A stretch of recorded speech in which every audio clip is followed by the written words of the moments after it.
Awesome. Thanks so much. Hey, everybody. I'm Ashley McClanahan, and I lead community development and marketing here at Polodis. Thank you so much for joining us, and welcome to our intro to Kanban class. Today, we're going to be talking about what Kanban is, and Jeremy Pullen is going to be going over the essence of Kanban.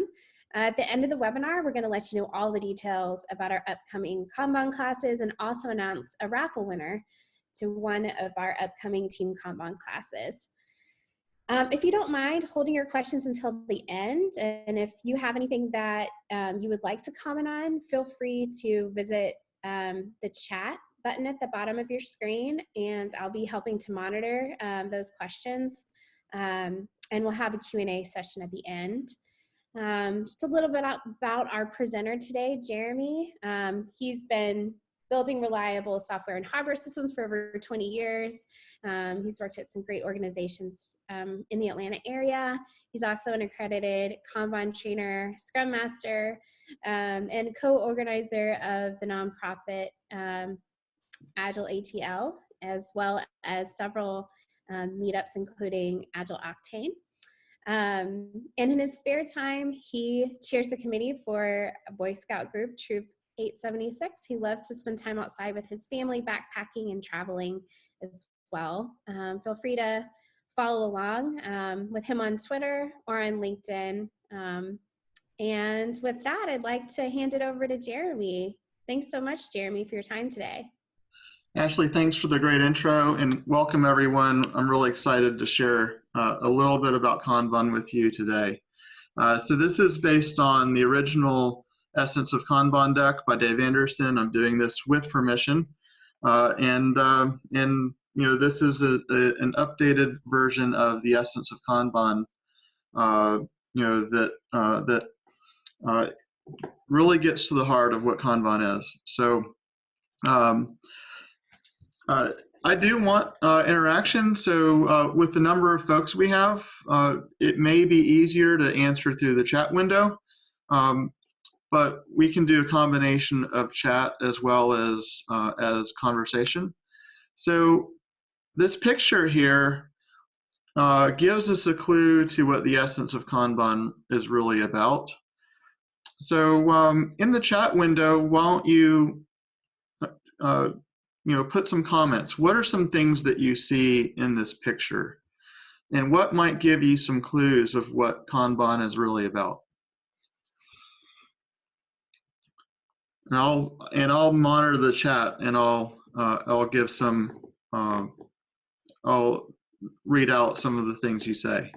So if you don't know where chat is, go to your Zoom control bar, and then you know, put your comments in the chat. Cool. So imbalanced work. Too many cards stuck in analysis. People don't really look that happy. You know, we've got a daily stand-up, not knowing what to do next. Great, keep them coming. So we're going to talk about a few things, and then I'm not going to tell you what the essence of Kanban is until the very end. And let's see if as we go along we get some clues. So what we can see is a lot of the elements of Kanban through, you know, for instance, the visualization of workflow. And workflow is not like what we call like value stream mapping, where we're trying to see like step A, then step B, then step C. It's really about knowledge discovery. On the left, we have the highest uncertainty. On the right, we have the most certainty, and knowledge is discovered along the way, and we're trying to model that. So yeah, we're visualizing our workflow. Next, you know, that allows us, just by visualizing our workflow, to see where we may have imbalances, as one of you mentioned. So we can see that there's not much work in test. There's some in development, so you can see some starvation, some overloading conditions. And just that simple practice gives you the ability to start making some improvements. That allows us to go directly to one of the key metrics in feedback loops within Kanban, which is a cumulative flow diagram. We can see where things are overloaded, things where they're not, and make on-the-fly decisions as well as longer-term decisions about how things may be balanced or imbalanced. So you can see you could apply this to anything, not just to developing software, but also to human resources, your hiring pipeline, your sales pipeline. You know, this is not a IT tool, it's a tool for managing knowledge work. We can also look at things like lead time, and there are better versions than this maybe, but we can see how long it takes to get through your system. So you can determine, just with the basic visualization, we haven't added any of the more sophisticated elements of Kanban. Just with that visualization, we can also look at things like how much are people getting, how long is it taking for us to deliver something, and then we can start making more effective commitments on that. Let's see here. Keep going here. All right. Additionally, that gives us the ability to make service level commitments. So we have one simple practice that gives us a lot of tools already to manage our work more effectively. In this particular example, going back to the picture, we can see that development's a bottleneck. So we can see that we have a model. That model gives us a way to visualize both how things are working and identify potential improvements. And it allows us to look at not only starvation conditions, like in test and development being the bottleneck, but also in analysis in this case, there's probably a good chance they're not getting the time from their stakeholders to really get things refined and ready for development. So this is where we can use this evidence with this one simple tool of visualization to encourage different behavior by your business stakeholders. So instead of trying to look at things at a team level, we're really looking at the whole system. We don't care with this visualization whether you have 5 teams or 1 team or 3 teams. We're looking at how the work's flowing. And so Kanban is team agnostic. It's not prescribing that you have to have a particular team structure.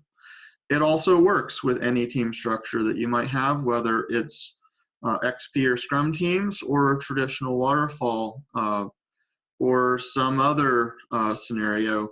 You can still see by managing things by the flow of knowledge discovery, then that gets you out of some of the blinders that only looking at things at a team level gives you. So that gives us the ability to measure system-wide improvements. So now let's talk about collaboration and leadership. Put in the chat window again, what are some things that you see in terms of collaboration and leadership that you might be seeing in this picture?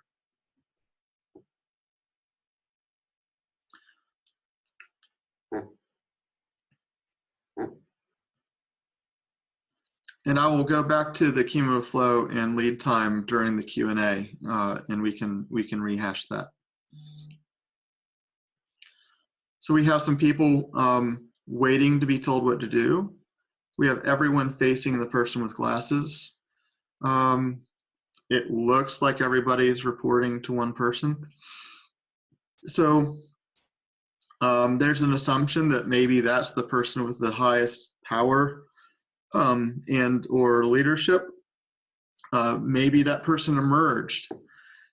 So there's expressing concern. So those of you who've taken Kanban training before, don't answer here. But there's a comment that people aren't standing in a circle. Anybody want to take another shot at what you think the essence of Kanban might be as we've gone through some of this? And again, if you've taken Kanban training before, please don't answer.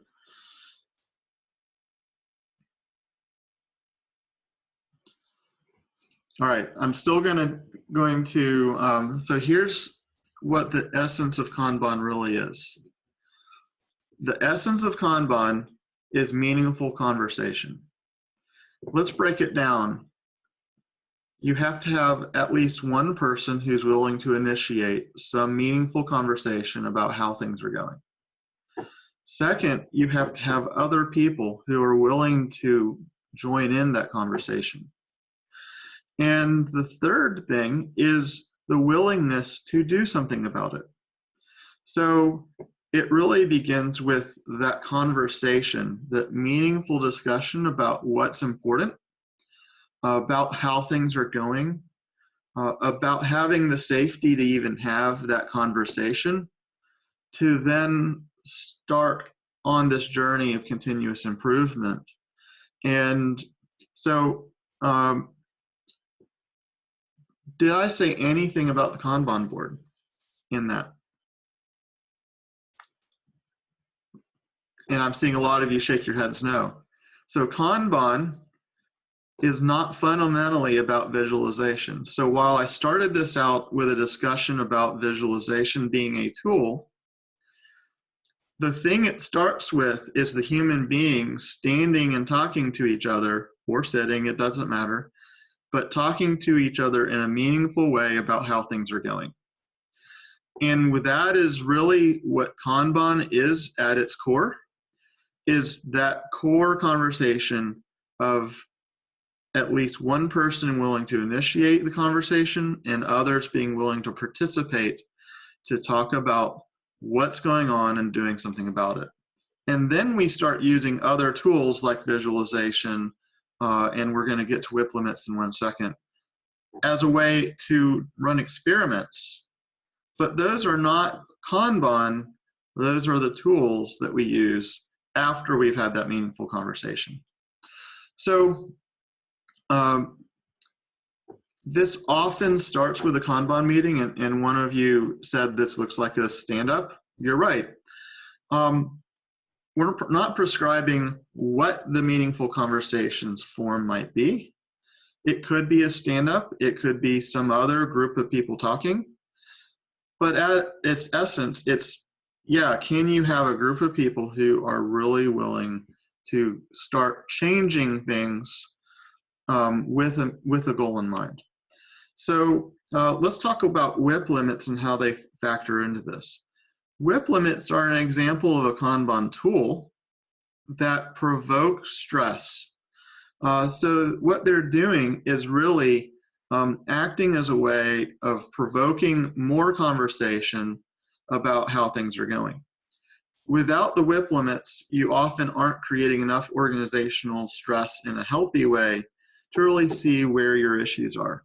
So we use WIP limits as a tool to help create that conversation, and it also has an additional benefit as you mature organizationally of also creating what's predictability, and there are other emergent characteristics we get from it. But at its core, when you get started, the WIP limit's there to provoke a conversation through healthy stress to then decide how we improve. So an example of limiting work in process would be 20, 3, 2, 4. We take some arbitrary number and then start adjusting it to see how we get better and better flow through our system. And again, it's not something where WIP limits are your master. It's that you are the master of your system, and the WIP limits are there for you to really experiment with how work flows through the system and create healthy stress in the process. Without that WIP limit in this particular case, the conversation that we see in this example of I'm stuck and I'm idle may never emerge. So you see how the experiments you run, the design you have of your system, have an impact in a recurring way on the conversations you have. So we're creating healthy stress on whatever scope of the system we're managing. That healthy stress creates new and healthier conversations and more concise conversations about how things are going. Without the WIP limits, we wouldn't have the stuck, busy, and idle conversation, and then we wouldn't have the follow-on discussion about what we need to do about it. So in this particular situation, they have a choice to break their WIP limits, to adjust the WIP limits, or to face up to the issues and go fix the issues that are really causing the underlying problem. Again, the WIP limit is not our master. It's our servant as a way of making the system more effective, but we are intentionally creating healthy stress to mature the way that we're working. Without that meaningful conversation, none of this will happen. And without leadership at all levels, that conversation won't happen. So you see that someone has to take the first step, and then the next step, and then the next step after that, and the next step after that. Without that first leadership act, nothing else is going to occur. And so really leadership is the magic ingredient here, but it's not leadership in the typical command and control way, where the person at the top of the totem pole, with the biggest salary and the most direct reports, is the one creating this leadership discussion. It's a question of who anywhere in the organization has the courage to start this meaningful conversation and start improving things within their scope. And what we see when we implement Kanban is where Kanban gets stuck is where that leadership conversation gets stuck. And where we see Kanban really flourish is where leadership conversations start in one place and start spreading throughout the organization. And then Kanban practices follow those leadership conversations. So at the end of the day, it begins with leadership at all levels, not in a hierarchical sense, but where everyone is a leader within the scope of their influence. So in summary, before we go into some Q&A, our Kanban meeting, as we gave an example there, gives a time and a place for meaningful conversation and feedback to occur. The tools of visualization, explicit policies, work and process limits, and other tools act as healthy forms of stress that everyone understands why the stress is there. What is it trying to accomplish? And we use that as a way to build experiments, improvement suggestions, and see how those experiments run. And from that, we evolve our processes, policies, and workflow, again, based on these leadership conversations that create the willingness to change without blame, but instead of looking at how we run the entire system in a way that's continuously improving. So regardless of what framework you're following, Kanban is not a framework. Kanban is an approach that gives you a set of tools based on leadership, healthy stress, and experimentation to help you really change the game that you're playing and to bring everyone along with you on this improvement journey. And ultimately, the reason we're doing this is because we care about our coworkers and our customers. And without that underlying care for our coworkers and our customers, then who's going to have the courage to have that leadership conversation, take that first step, and want to improve? So there's more here. You know, we've got a couple of free downloads that you can get from Kanban University. The Essential Kanban Guide and the Essential Upstream Kanban Guide is for people in product management, product owner, and other roles. And so Kanban has a lot to offer, not only folks in delivery, in operations, but also in marketing, in product management. And that upstream Kanban part is especially useful for you. There's also a maturity model, and what we've been talking about today is really maturity one practices. But as you mature, your journey doesn't end just because you peeled the first layer of the onion. So there's a maturity model that helps you chart not a process maturity path, but a cultural maturity path, from moving from an individual to a team to a service-based focus to managing the whole organization holistically, and ultimately to being fit for purpose for your customers and your people. All of this is available at Kanban University. Really encourage you to reach out and find more resources and reach out to us. And my personal perspective on all of this is that Kanban, you can view it as the black belt of Agile. We've got multiple case studies showing that with no reorganization, by applying these principles and practices, we can, you can get an 800-time improvement in organizational performance. And because that's what we're doing is we're not trying to improve the productivity of the individual. Each of us has limited opportunity to be more productive. We only have so many hours in the day, and we only have our own talents. But if we can look at the entire system, we can find enormous opportunities to improve. Kanban is used in every Agile framework, either as a first-class citizen, sometimes not, but it is there in every framework. Some element of it, and applying it intentionally will make whatever framework you're using exponentially more effective. It's easy to start because it respects your current state. It doesn't force you to go adopt a new framework. Whatever framework you're using, let's start with that. And if you're following an Agile framework already, we're not asking you to go abandon your framework. This is a set of tools to really coach yourself and your organization using experiments.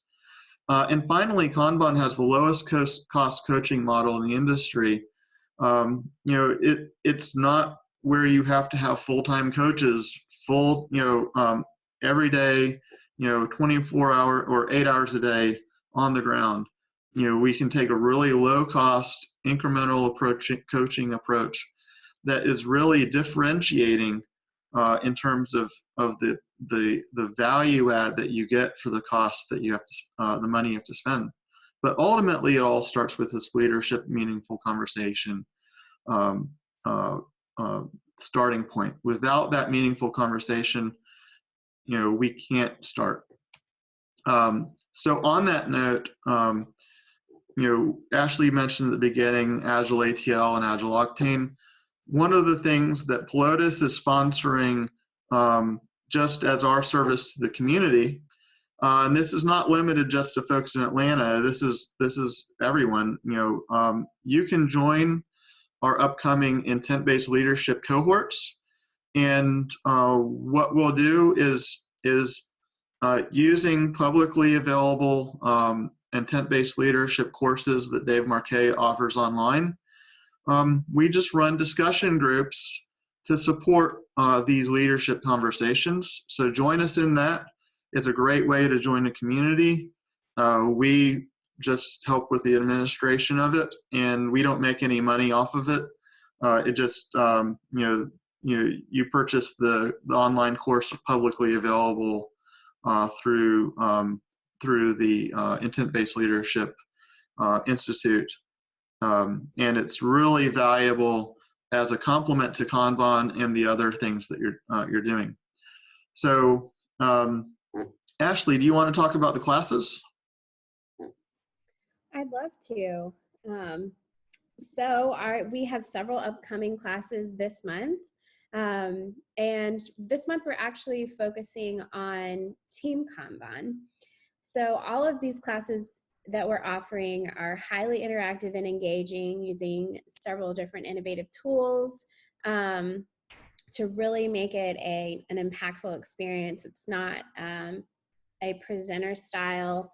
It's a really interesting way. We had our first beta test last week and had a wonderful time with participants that were with us.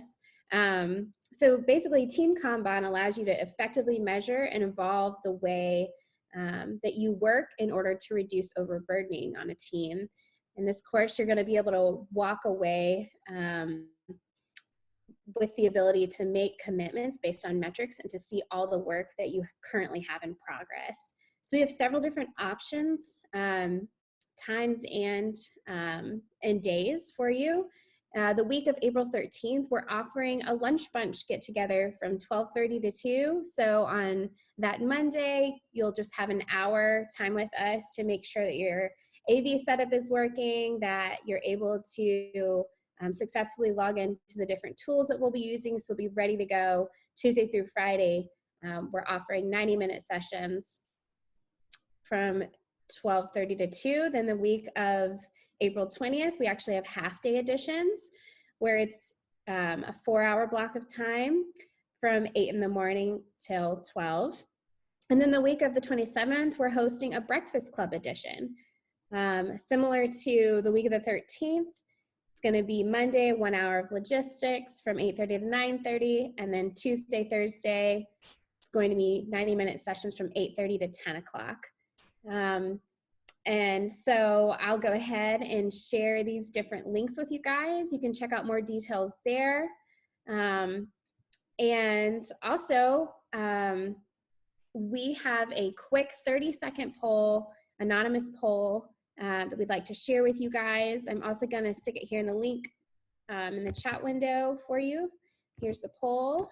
It really helps us to make informative decisions about what you guys need and how to best work. We know everyone is in the same boat as we're all working from home, but this way you can actually still attend these classes in the formats that we're hoping to present to you. We want to make sure that we have a lot of options that can meet a lot of people's needs during this time. And now we're going to have some time for a Q&A session with Jeremy. So feel free, either take yourself off mute and ask a question, or I'll be looking at the chat window and monitoring different questions and posing them to Jeremy. No questions off the table as far as Kanban goes. So I know that there was one question that someone had earlier on. The chart. And yes. Yes. So let's go back to that first. And while I'm going there, let me mention one other thing. We're really focused on the Team Kanban classes at the moment, but we're expanding our curriculum to include other frameworks, whether it's Scrum and SAFe, or also including leadership. So look, if those things are of interest to you, you'll be able to answer in the poll that Ashley just posted, and let us know if you're interested in things like site reliability engineering, DevSecOps, and other things, not just Kanban. So in terms of the cumulative flow diagram, Michelle Lee, I believe you had asked about that. Is there anything in particular that you'd like me to talk about here? Thank you, Jeremy. And this is great information. Appreciate y'all for putting this together. My question was, I just don't write very quickly. Could you please repeat your definition of those two metrics, like related to cumulative flow, and the other, I believe, was lead time? Yep. Could you define those again so I could capture that? I'd appreciate it. Absolutely. So the cumulative flow diagram just gives you a visualization as well as metrics in terms of how work is flowing through your system in terms of knowledge discovery. The point here is that we're not trying to visualize step A, then step B, then step C, then it goes back to A. We don't want to capture those loops. What we're trying to capture is on the light blue, this is where the knowledge, there's the most risk, and the purple is where there's least risk. And we're looking at the flow of knowledge work from high to low risk. And so you can see if we have things getting blocked here in this one area that's really light aqua, you can see that there's something going where we're not learning what we need to learn at the speed that's going to give us smooth flow organizationally of work getting completed. And so that can help us understand, is this where we're lacking the engagement of a stakeholder? Are we lacking the customer's input to accept work? All of those things, we don't know why, but it shows us a clue about where flow isn't happening organizationally. So in terms of the control chart, I'm going to skip that and go directly to the lead time distribution. The lead time distribution is showing us a different view of that flow. So it shows us that, so in reality, annotate here. So look, and there's some banging in the kitchen for someone. So if you don't mind muting, if we look at this group versus this group versus this group and then this group, rather than trying to force our whole organization into kind of a pre-canned hierarchy of user stories, epics, features that may not actually match the way the organization thinks about things, we can look at the lead time data that represents how work is actually happening, and then we can go and ask them, what are those things? What is the language you use to refer to this thing that takes 78 days versus these other things that take 8 days? And then we can use that to start improving how we manage the system and then become more predictable in how we deliver. Michelle, yeah. Jeremy, could you explicitly define lead time? It's from what is point A and what is the point B? Yeah, thank you for asking that. The lead time is the time from some point of commitment to the point that that commitment has been fulfilled. And so we don't, we have to look at organizationally what the Kanban system is that we're managing. Let me clear my annotations here. So one of the things as you get more mature in building your Kanban system is identifying what is the point of commitment and what is the point of delivery. And that may seem like a really simple thing to ask, but in my experience, most organizations don't really even have that clarity of the point of commitment and point of delivery. And so you may, at a maturity level one Kanban system, not be completely clear on that even. But as you mature, then you're going to have the meaningful conversations about where does it make sense for those to have those commitment points, and where does it make sense to be clear on those delivery points, and then you can start measuring lead times and start being better about making commitments that everyone's clear about what the commitment even means. So on this particular one, we could let's draw again using the annotation. It may be that some people think the commitment started at the beginning of analysis and it ends at UAT being done. Whereas someone else may think, well, my commitment is in development. And someone else may think my commitment is dev to test. And some may think it's test UAT. So getting back to, as we start measuring lead time, we start having meaningful conversations about what the commitment points are, what they mean.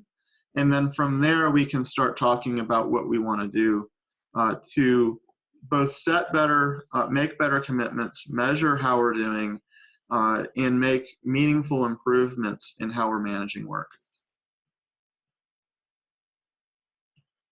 Thanks, Jeremy. One other question that was asked. Let's see. So when would you implement Kanban? I would implement it anywhere and everywhere I went, because back to the core and essence of Kanban is leadership and meaningful conversation. I have yet to find an organization where leadership wasn't important and meaningful conversation wasn't important. And one of the key elements is then from those acts of leadership and meaningful conversation, how do we have a conversation that really shows us how we're doing? And without tools of visualization, metrics, feedback loops, there are 6 practices of Kanban. And without those practices, it's very hard to know how we're doing. Are we serving our customers and our people effectively? So hopefully not a trick answer, but I would apply, I don't really, whatever the organization is doing, if I'm in there, I'm starting a meaningful conversation about what they want to change.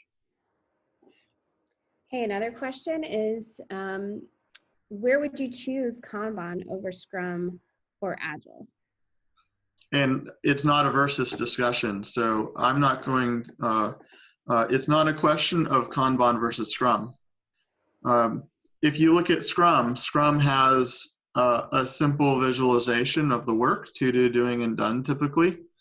There's the product backlog with product backlog items in that backlog. And, there's a visualization there. And so this idea of meaningful conversation and improvement is actually in Scrum as well. And it's a practice called Scrumming the Scrum. And that's one of the key areas where Kanban and Scrum really get along well, is that core Scrumming the Scrum concept. But Kanban gives you a much more sophisticated set of tools in terms of applying that Scrumming the Scrum continuous improvement mindset. And so it's not a versus conversation. It's I always start with Kanban, and I may, what it looks like by the time I'm done may look like Scrum at times. It may look like Safe at times. It may look like something else at times. The key is, rather than taking a framework and trying to install it, what we're doing is we're starting where we are right now, finding people who are willing to act as leaders, having meaningful conversations, and iterating ourselves to a more effective way of working. Great. There's a few questions about work in process. Yeah. One of which is, some people are pride themselves on being multitasking experts. How do you help these people work in WIP limits? Great question. So let's go back to that slide. So some in the community have an opinion that WIP limits aren't necessary. Others have an opinion that your WIP limit should be 1. So in Scrum, we call this one-piece flow. What Kanban gives you is this middle ground, which can say, yes, I see business value in interrupting my work to go fix a production outage, and I'm going to visualize it and measure the impact of that, for instance. So there's a balance between what Kanban calls classes of service, gives us the tool for multitasking in a disciplined way, versus multitasking in an undisciplined way, which really is just an excuse for not managing your work effectively. So ultimately, you do have to have some level of organizational multitasking. It does have a cost, but there may also be business value to doing it. Kanban gives you the tools to see, to follow the Goldilocks principle. Not too little, not too much, just right. And as a follow-up to that, how is work prioritized in Kanban, and who's responsible to pull it in WIP? and that really is organizationally dependent. It could be that it's a team decision. It could be that it's an organization level decision for a portfolio Kanban system.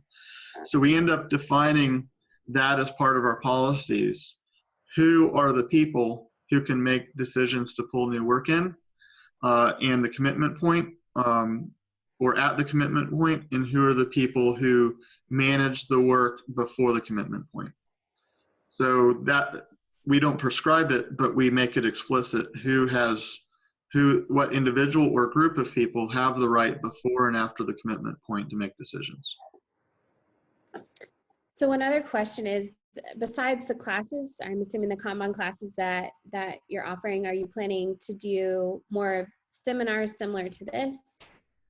Absolutely. We're going to keep doing this on a number of topics. One that I've got coming up pretty soon will probably be designing organizations for DevOps.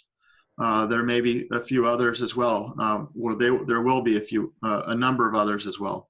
So yes, absolutely. Wonderful. Does anyone else have any other questions that they'd like to ask Jeremy?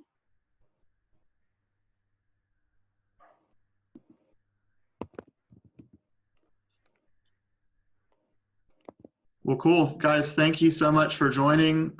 Please, would love to have you sign up for the classes. It's future webinars. We're recording this and we'll send it out to those who couldn't make it.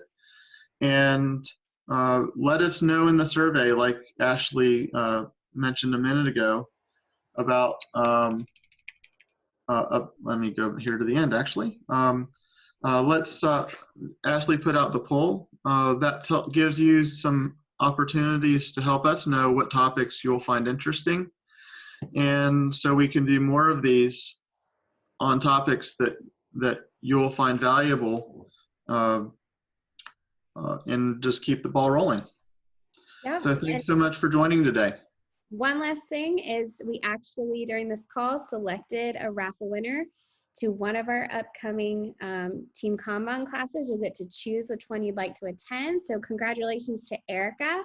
We'll be sending you an email with your ticket information, and please make sure and respond within 24 hours, or then we'll select another winner. So thank you so much, Jeremy, for your time. Thank you everyone for your wonderful questions. We really look forward to doing this again soon. Thank you so much, everybody. Bye, everyone. Happy Friday.